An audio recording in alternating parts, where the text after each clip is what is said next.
lurks in the hearts of men. The shadow knows. Your local blue coal dealer presents The Shadow.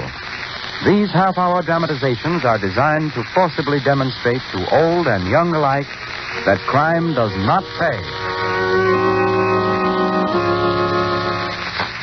Before the curtain rises on Act 1 of today's adventure with The Shadow, remember this, homeowners. Because of abrupt changes in temperature, the coming months are the most treacherous of the entire year. So do the safe thing, the wise thing, and order blue coal for your next fuel supply. You'll find that this quality-tested hard coal gives steadier, more healthful heat. It's easier to bank and control, and it burns evenly and prevents your home from becoming suddenly chilled or overheated. Remember the name, Blue Coal, for perfect home heating comfort in any kind of weather. The Shadow, mysterious character who aids those in distress and helps the forces of law and order, is in reality Lamont Cranston, wealthy young man about town. Cranston's friend and companion, the lovely Margot Lane, is the only person who knows to whom the unseen voice belongs. Today's story, Horror in Wax.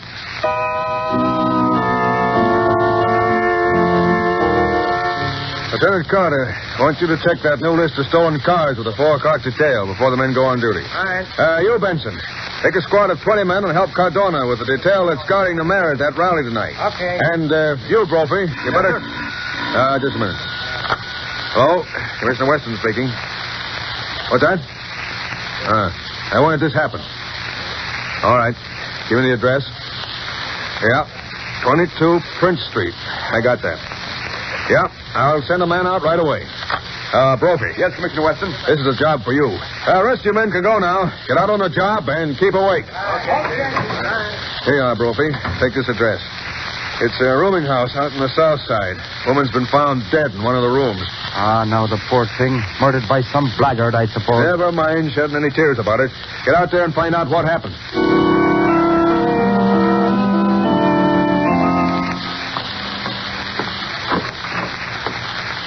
There she is, Lieutenant Brophy. Dying just the way I found her when I came up to clean her up this morning. Who is this woman? Never saw her before. Didn't you rent her the room? No, I rented the room to 2 men. They came in last night. They were gone this morning. She must have come in during the night. Did they leave baggage or anything? Oh, they brought nothing with them and took nothing, I guess. Well, I'll look her over and see what they've killed her with, if they killed her. Well, she certainly is a finder. The saints above, what do you call this? You found something? Hard enough to curl me tongue so I can't say a word. Here, feel that hand there. You want me to touch her? Oh, no, you don't. The hand is as stiff and hard as a rock, and so is the arms and her face. Why, sure, this is no woman at all. It's a wax figure. Wax figure? Certainly. The lads that rented the room and left us here were likely as not a couple of dress salesmen. Nothing more. Then she's not really dead? No deader than she's ever been. It's the devil's own things they send a police officer out on nowadays. Well, what'll I do with this wax figure? You leave it where it is. We'll send the wagon for it. Maybe the wives of one of the men can cut her clothes on it.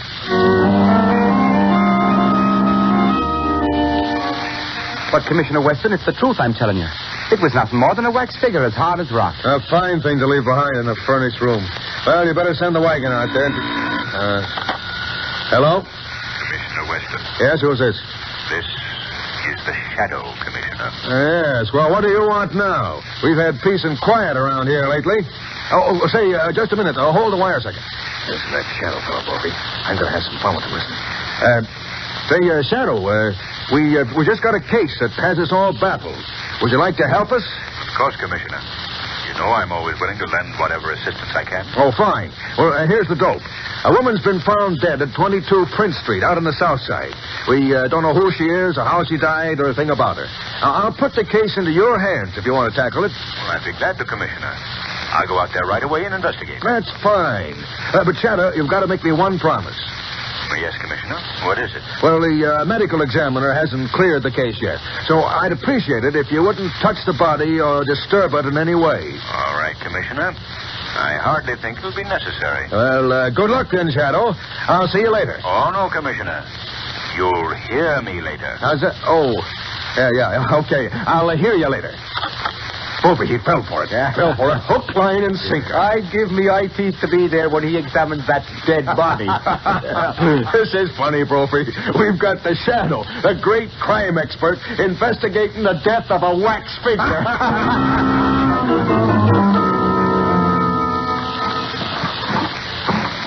Well, Lamont, we searched every inch of this room, but there's not a single thing that would identify this woman's body.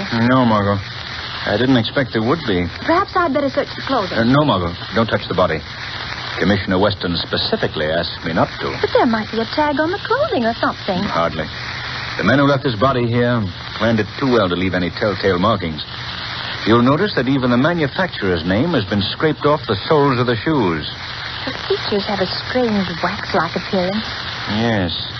Amazingly wax-like. Well, if there's nothing more to do here, Lamont, I must be a bit sorry to leave as soon as possible. All right, we'll go, Margot.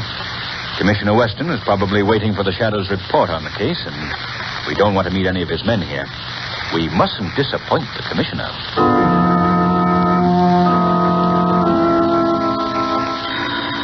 Wait a minute, Brophy. Till I see who this is. Hello? Commissioner Weston speaking. Hello, Commissioner. This is the Shadow. Oh, yes. Well, Shadow, how did you make out? Have you made any progress on that case I gave you? Yes, Commissioner. A little, I think. The case is fairly obvious. You don't say. The woman did not meet her death in that room. What's this? You're sure about that, I suppose? Positive. She died someplace else and was brought to the room. Well, it didn't take you long to figure that out, did it? What are you going to do, Shadow? We've got to find the men who brought the woman there. You're getting off on the right foot, all right. But how are we going to find them? Have you figured that one out? Not exactly. But I'm not going to waste any time. You hold the body until you hear from me. Oh, you're sure we're going to hear from you, aren't you? You'll hear from me a lot sooner than you expect, Commissioner. Well, now, in that case, Shadow. Shadow. He's hung up. Trophy. Did you hear that? Every word, Commissioner. I worked right. This is about the funniest thing I've ever run across. You pulled him good, Commissioner. She didn't die there, he says. I was right in that. He certainly was.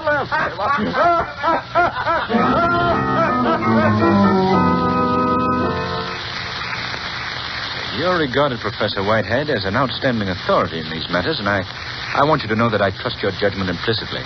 Thank you, Cranston. Of course, it's a fairly common knowledge that from time immemorial, scientists have labored with the idea of preserving life through freezing, waxing, mummifying, and various other such methods. Yes, I read only recently where a group of Russian scientists froze a man and then performed a very difficult operation. I believe the man survived. It's very possible, Miss Lane. But this waxing process, Professor, preserving the human form by turning it to wax, have you had any personal contact with such cases? I haven't actually participated in such experiments, but I've followed them quite closely. In fact, here's a book right here on my shelf. Yes, this is it. This is an account of the experiments of Dr. Jean Fernot, famous French scientist. He invented a chemical which he injected into the arm. Within a few hours, the subject assumed not only a wax-like appearance, but all organs were stilled, and a state of suspended animation attained. Well, what happened to Fernot? Did he continue these experiments? No, he never got the chance. He was laughed out of the community where he lived. When he revealed the fact that he had waxed the body of a young girl, he was stoned. What happened to the girl? Oh, Fernot revived her right enough. The experiment was entirely successful. Then he not only had a waxing process, but also an antidote to revive the subject. Yes, a restorative, he called it. By the way, here's a picture of Fernot in this book. Oh? Well, rather an interesting-looking face, don't you think so, Margot? Yes, very interesting. But one I wouldn't care to meet on a dark road. Well, do you think Dr. Fernot is still alive, Professor? That I am not prepared to say, Mr. Cranston. It was reported he came to America 10 years ago. In any case, he dropped from sight about that time. I see. Well, I'm very much obliged to you, Professor. We must leave now. This talk has been most interesting. And I promise you, it will result in something even more interesting.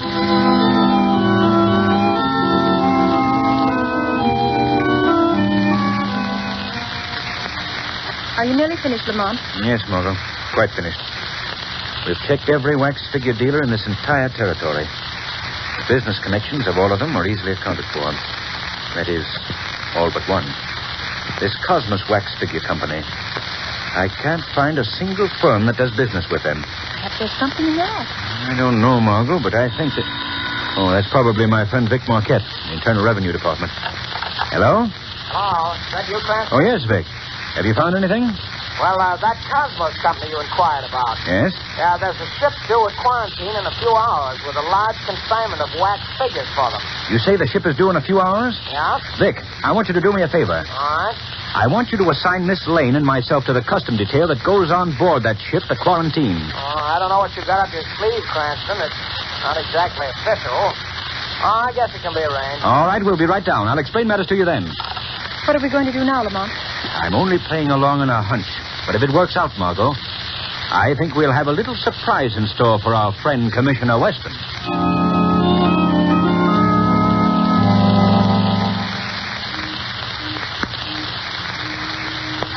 You're the man in charge of this shipment of wax figures? Oui, monsieur.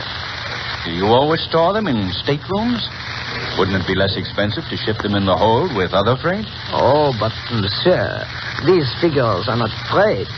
They're works of art, as you can see. Yes, they're really amazing. I don't believe I've ever seen such lifelike figures. Yes. The attention to detail is astounding. Even to birthmarks and scars. Well, we're very much obliged to you for letting us see these figures, sir. And good night. Good night, monsieur.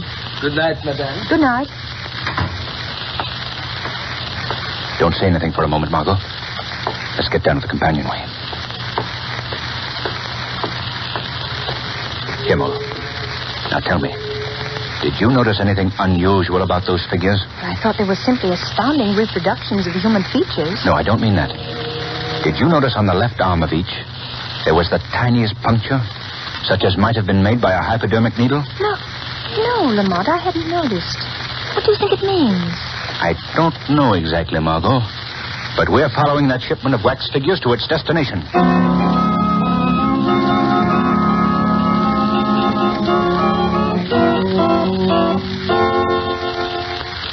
In a moment, you'll hear Act 2 of today's story. Homeowners, the finest quality anthracite that you can buy is blue coal. It's the only trademarked anthracite. The only coal which is colored a harmless blue to identify it and to guarantee you that you'll get the most for your money in heating results and satisfaction. That's why it's important to insist on blue coal by name when you order fuel. Once you've used blue coal, you'll agree with me and with countless thousands of satisfied homeowners that it certainly is different from ordinary hard coal. And that difference is in the steadier, more healthful heat blue coal gives you, plus the fact that it requires less furnace attention. That's because blue coal is a guaranteed product of Glen Alden, the nation's largest coal company. Each ton of blue coal is carefully sized, prepared, and washed to remove any existing impurities. But most important of all, each carload is submitted to a thorough laboratory test to guarantee its superior quality before it's accepted for shipment. Those are the reasons why blue coal banks and burns better and gives longer intervals between firing. Those are the reasons why it will pay you to order blue coal by name if you want perfect all-around heating comfort and satisfaction in the treacherous months ahead. Call your nearest dealer. His name is listed in the Where to Buy It section of your classified telephone directory under the words Blue Coal.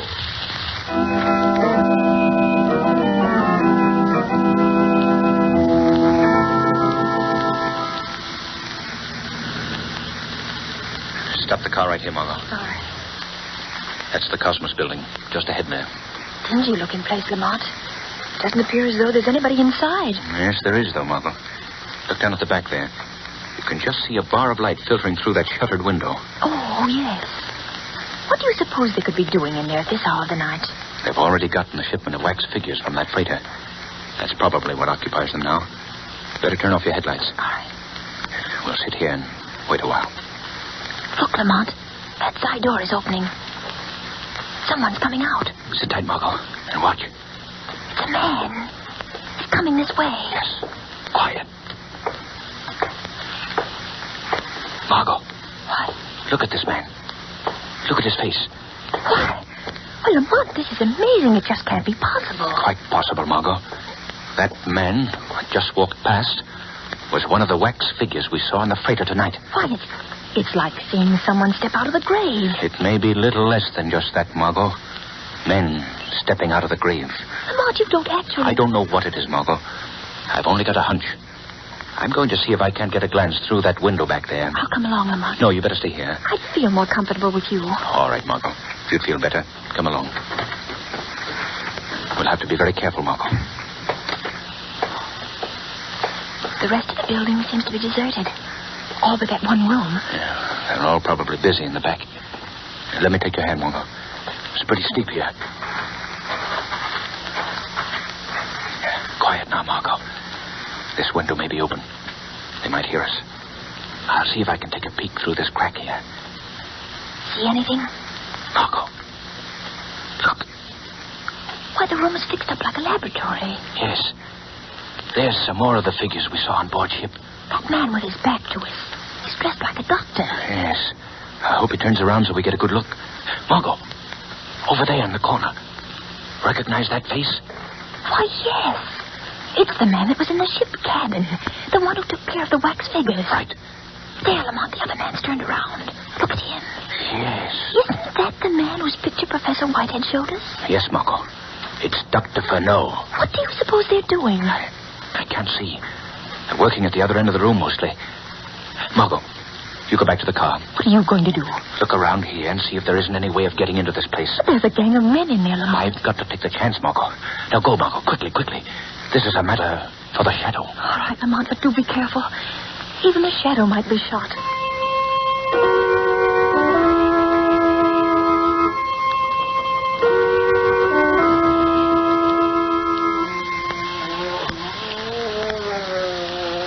Doctor, this one is coming too. Very good. Give the wax figure another injection of the restorative.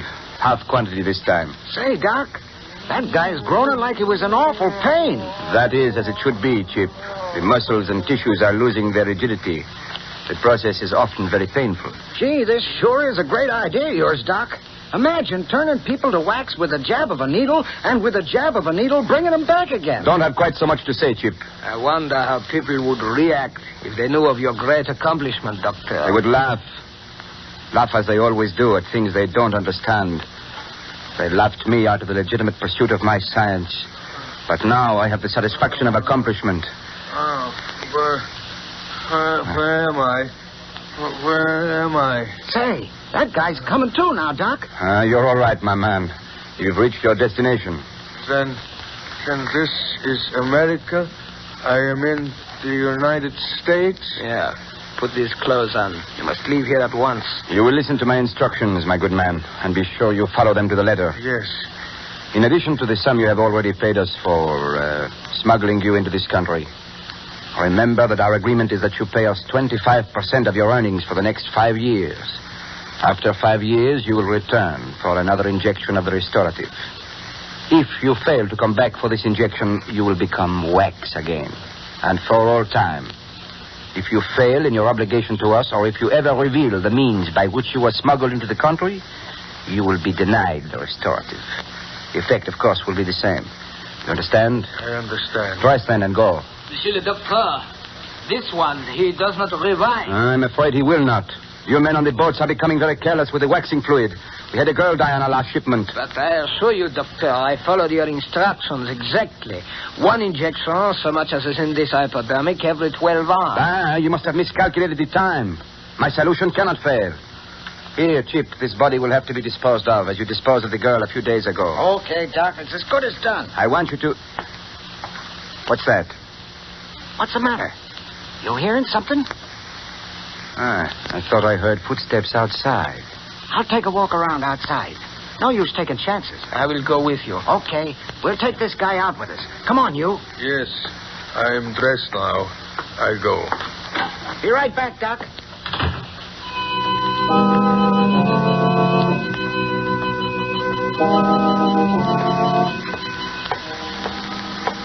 Chip, what is it, Murat? That car over there. Do you see anybody in it?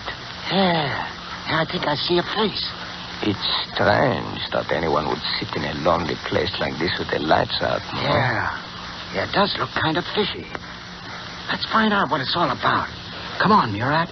Keep your gun handy. There is somebody in the car. Looks like a girl. What do you know about that? I do not like it. She won't like it either when we get through with her. What are you doing in here, lady? Waiting for the morning mail? Who are you? What do you want? We want to know who you are and what you want. That's none of your business. You're a fresh dame, eh? Chip. Yeah? What's the matter? This girl. I have seen her before. Yes, I know. She was with the customer aboard the ship. Oh, yeah? Come on, lady. Get out of that car. I'll not get out of this car. You get away from here. Grab her, Murat. Keep your hand over her mouth, Murat. We'll take her into the doctor. Come on. Lift her up. There is no question about it, monsieur le docteur. She is the one who came aboard the freighter with the customs officer. A customs mall, huh? You let me out of this place, you hear? You did not come here alone, madame. Who is with you? There's nobody with me. What were you snooping around for? I wasn't snooping around. I was sitting in my car. Madame, you impose a very unpleasant duty upon me. What do you mean? I do not know how much knowledge you have acquired around here, but I must be certain that whatever it is, you will never have a chance to communicate it to anyone else. What do you intend to do? Murat, give me that hypodermic. Oui, doctor. Don't you dare! Keep your hands off me! Madame, I regret that I must give you an injection of this fluid. In a few minutes, you will turn to wax. Oh, no. In that condition, you shall remain for all time. No, let me go, let me out of Yes, here. Murat, hold her tightly. Quiet. That gag will keep her quiet for a while. Pull her sleeve up, Murat. Oui, doctor. That's it. Now the hypodermic. Not quite so fast, Doctor. Who was that? Who spoke? I did, Dr. Furneaux. Who are you? I am the Shadow. Shadow? I do not understand. What is the shadow? I've heard of this guy. He's the enemy of the underworld. Nobody can see him. This girl, she is with him? Yes. Dr. Furneaux, release her. Take that gag out of her mouth. Ah, you are very clever, monsieur. Very clever. But I think you will find I'm not so easily beaten. Do as I tell you. I don't want to have any fight with this Shadow. No, do I. You are cowards, both of you. I'm getting out of here. I will go too. Chip, Murat, you will not run out on me. I'm going. Stay where you are. You stay if you want. Murat. You shot Murat. Yes. And now you. Oh. And now, Shadow, where are you? Right beside you. And I... No, you don't. Oh, my arm. There, Furneaux. Your gun is on the floor. You're helpless. Now will you be so foolish as not to do what you're told? Very well. I cannot fight the unseen. What do you wish? Remove the gag from the lady's mouth. Of course. There you are. Oh, get me out of here. Get me out of this horrible place. You're all right, Margot. There's nothing more to fear. Madame, I will get you a glass of water. Oh, no, you don't, Doctor. Be too easy to poison the water. Dr. Furneaux, you are coming with me. And where would you take me? To the police. They will deal with you. I am afraid I will have to disappoint you, monsieur. Life and the people of the world have humiliated me enough. They will never subject me to the humiliation of a criminal cell. What do you mean, Doctor? This hypodermic I hold in my hand will answer your question most eloquently. Many people have known the result of my great discovery. Now, I shall know it myself in its ultimate. Doctor, I beg of you, don't destroy yourself. There's always hope for a man of your skill, even though you've so grossly misused it. No, monsieur. The world laughed once. Now it will neither laugh nor weep. One injection. An overdose. So, and you shall witness firsthand, monsieur, the results of a great discovery. Doctor, don't. You mustn't do this. It is done, monsieur. It is done. I destroy the last bottle of the restorative. Now, my secret dies with me. Lamont, look. His skin is turning white. His body is becoming rigid. Yes, Margot. Watch. He's turning to wax. Just as he's turned others. Oh, Lamont, I can't bear any more. Take me out of here. Take me out of us. Take me out.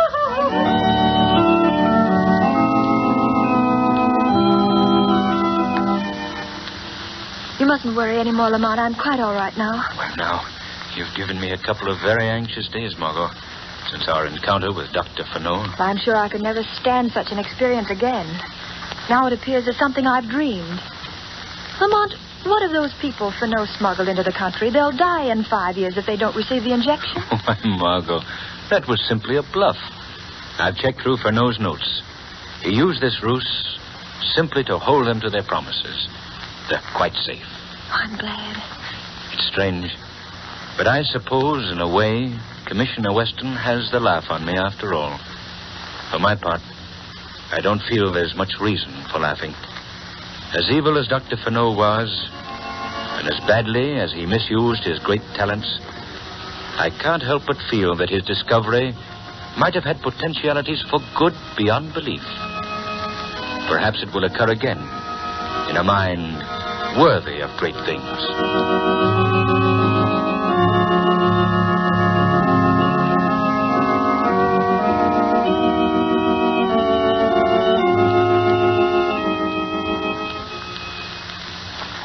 Now a word from Blue Coal's heating expert, John Barclay. Thank you, Ken Roberts, and good afternoon, friends. You know, you just can't operate your furnace efficiently and economically unless you understand how to regulate your furnace dampers.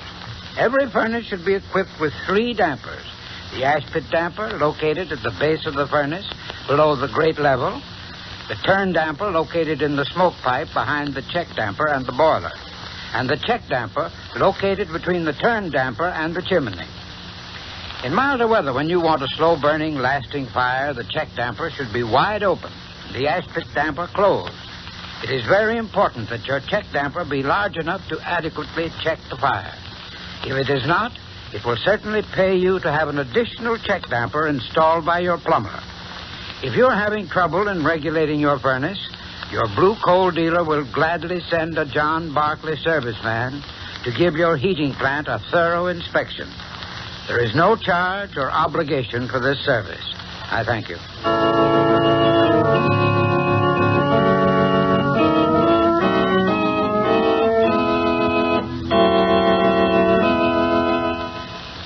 Today's program is based on a story copyrighted by the Shadow magazine.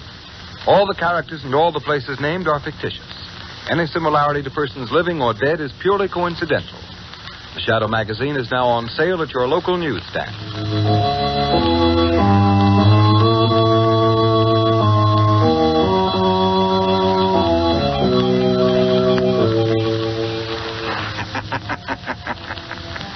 The weed of crime bears bitter fruit.